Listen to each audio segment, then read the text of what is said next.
So I bought a new USB camping light. Let's check this thing out, see how nice it is, and maybe even open it up and see if we can upgrade it. Let's see what we got. Okay, so it has a basic remote control, which is nice. A little USB, it's micro USB. And here is the light. Pretty good size, pretty good size. I've bought a similar light before and it was much skinnier, so this seems to have a lot more size to it. Interesting. Actually, I was wondering why it's on, but it's because it has a solar panel, and the fact that it's now exposed to light, it automatically starts to recharge, so that's interesting.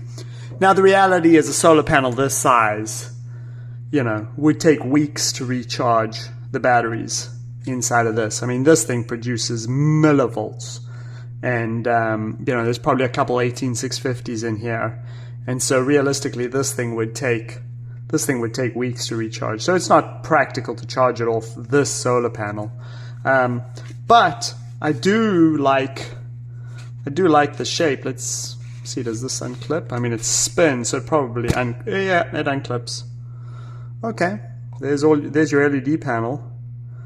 Can't see the batteries underneath, but we might disassemble this in a second just to see what we're dealing with. Let me put that back on for now. Here is the front panel. So there's your charging port. Here's a power button, and then this thing can act as a power bank. So you can charge your phone and stuff off this port. But realistically, this probably only has like 2 small 18650s in here. So your phone could literally suck all the energy out of this camping lamp in one charge. So unless we upgrade this, I wouldn't use this as a power bank. Yeah. Oh, and this is like a carabiner handle. So you can like hook this around something and then carabiner lock it. Pretty cool that it folds up. I do like the form factor of this. It's nice. I'm just looking if I want to take this apart, if I can take it from the top. But it pretty much looks like I probably got to go from the bottom, which is fine. Yeah, I like this thing. It is cool that it's, you know, already trying to charge, even though the solar panel is probably not going to do anything. Anyways, let me get this apart and see what we're working with on the inside. Okay, I'm going to start disassembling this thing. Got 2 screws holding the LED panel in.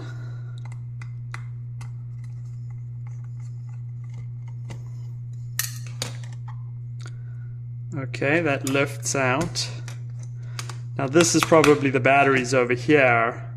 Guess I'm gonna have to take out these 4 screws. Kinda wish I could go through the top, but it doesn't look like I can easily go through the top.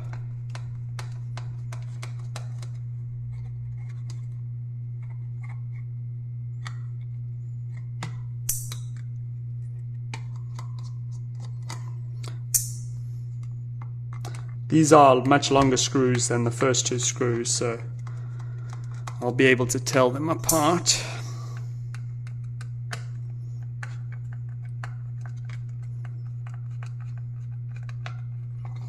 Okay, that is out. Oh, that's just a cover. So as you can see, yes, you can't go through the top. There is no actual real opening from the top where the solar panel is. The only thing that there is these 2 little wires. Yeah, we could actually check how many, what kind of voltage and amps the solar panel is putting out. We can check that. Yeah, we might do that in a second. But here is the battery. Interestingly enough, I don't know if you can tell, clearly there is space for a 3rd cell. So this could be upgraded to a 3rd, to a 3-cell configuration, which I may just do on this video, since that would extend its run life considerably. And I'll likely upgrade these cells, because I bet you these cells are pretty weak. They've been heat shrunk, but there's no markings on them, so there's no way to know what capacity they are. Yeah, that's unfortunate. They're unmarked. I might slit the I'll tell you what I'm going to do.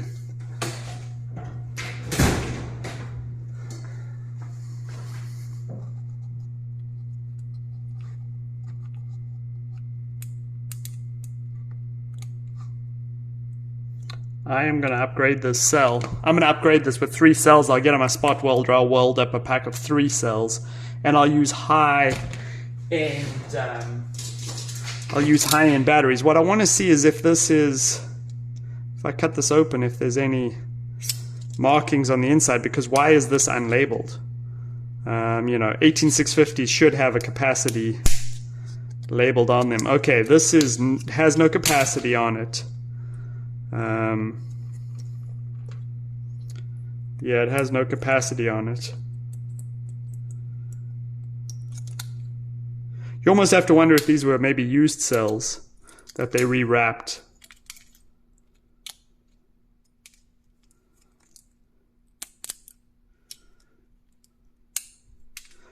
Okay, they're probably not used cells because there aren't the only spot welds on the bottom here are the original spot are the spot welds from the tin that was on here. And if I tear the wrapper off, yeah, there is absolutely no marking on this 18650. So these are probably just cheap generic, probably something like 1800 milliamps. I doubt this even says on the box. Yeah, I doubt it even says on the box how many milliamps these are. So I think we're going to upgrade these. I think I'm going to build a 3 cell pack, and then we'll reattach these wires. And we may even do a little testing on the solar panel to see what kind of amps and voltage we can get out of the solar panel. So let me grab my spot welder, build up 3 cells, and we'll solder it in back onto these leads and put it in place and upgrade this bad boy. Okay, I have 3 LG MH1 cells. These are 3100 milliamps each. These are only about 1800 milliamps each per the eBay listing. So each one of these cells is almost equal to 2 of these, and now I'm adding a 3rd one. So we have literally tripled the capacity here. So we are going to spot weld this. I need to connect the 3 positives together and the 3 negatives together. These cells were in parallel, so we're going to parallel these. I'm going to use my JQ DHJ spot welder. This is my 2nd favorite spot welder. I have my favorite spot welder, but both of them are good. My BF IRC is my favorite, but this one's great too. Got a little cheap nickel here. This is actually just the free nickel that comes with spot welders. It's not even good nickel, but this application is so low amps, I don't even care what nickel I use. Any nickel will work to join these cells. So let's spot weld this and you know, build this pack quick.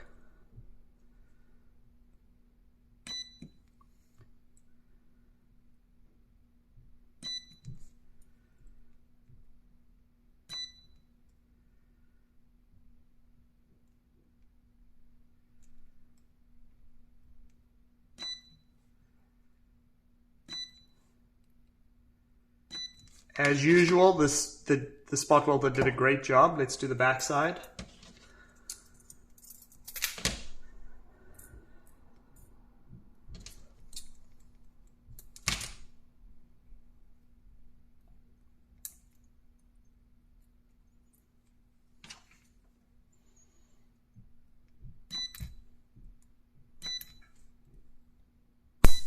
Ooh.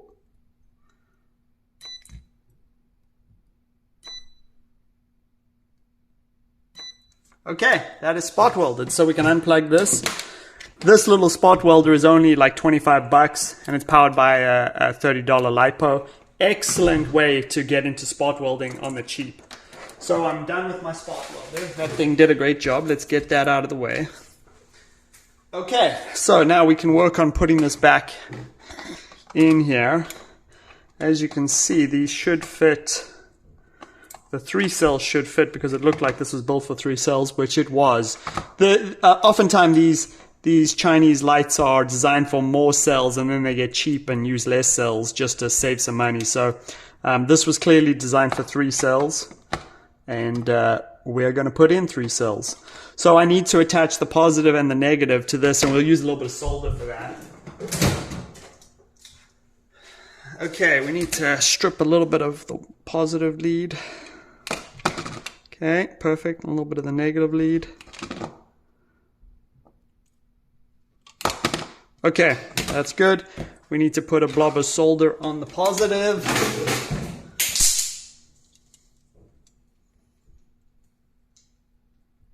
Okay, done. And then we need to attach the positive lead here.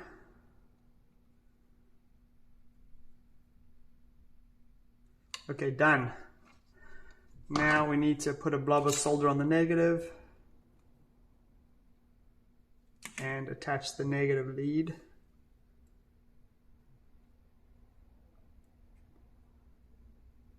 Oh, I'm having a hard time getting it to take. There we go. Okay, it's taken.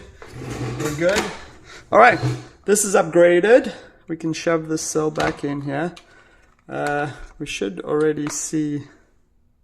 Yep, the lights are blue.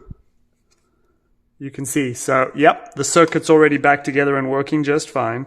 I still would kind of like to know how much energy that solar panel is producing. I'd have to remove this control panel. I mean, I guess technically I have enough slack, so I guess I could. Let's see if we can remove this control panel and see what kind of energy we're getting from that solar panel.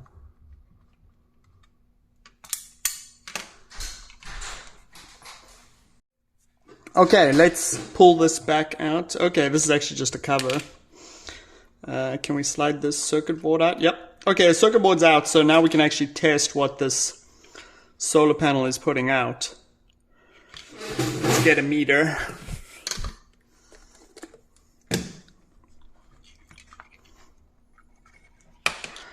You know, the problem is, I'm not going to get...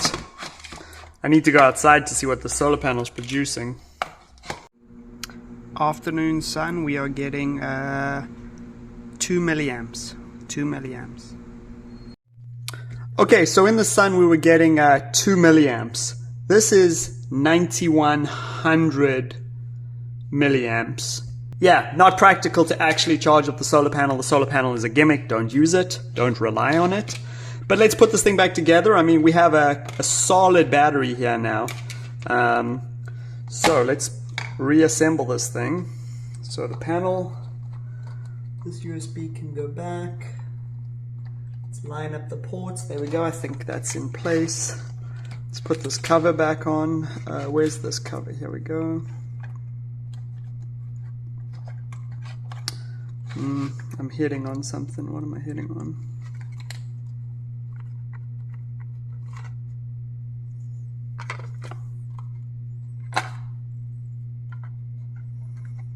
Okay, it's in place. It just was binding a little bit. Let's put the screws back in.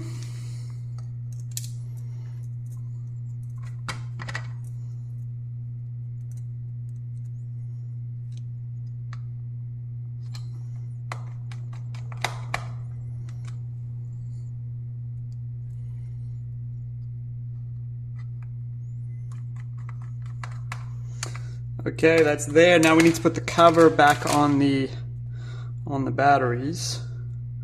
Let's line these holes up. Here we go.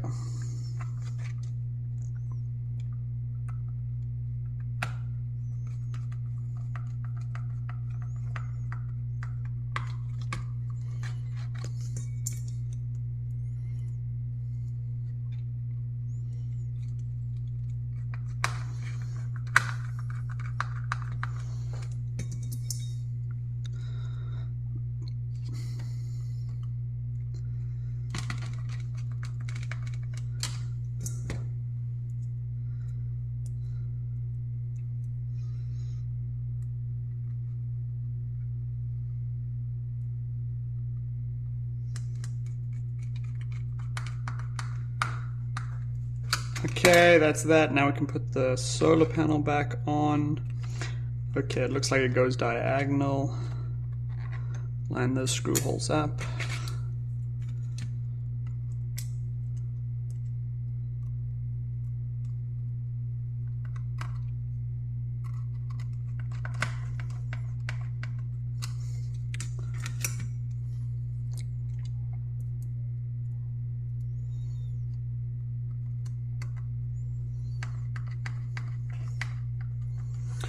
Okay, it's done. So as easy as that, this was upgraded from around 3,000 milliamp hours to over 9,000 milliamp hours just by putting in 3 better 18650s. And you know, all the rest of the circuitry is fine. It's USB charging, oh well, I mean, we haven't even seen it run. There we go. Lovely. Let's see, does it have different? Yep, it has 3 intensities. But yeah, I mean, that is a nice bright camping lamp. Let me turn off the overhead light here. Yeah, that is a nice camping light, nice shade of white. And with those upgraded batteries, this thing will absolutely run probably 24 hours, no problems. So yeah, I like the light and I like the upgrade. So I think this is good to go. I forgot to show you the remote control. The remote control works actually quite nice. I mean, if you're camping in your tent and you don't want to get out of bed because it's hanging from the ceiling or something like that, you can turn it on with the remote control. You can select the different brightness levels. And you can it even has an SOS function. Yeah, that's the SOS function, where you just put it back to full brightness or turn it off. Handy. Yeah, I can see, like, if you're like sleeping in the tent and you wanted to turn on the overhead light, just have the little remote control next to you and you don't have to get out of bed. Handy.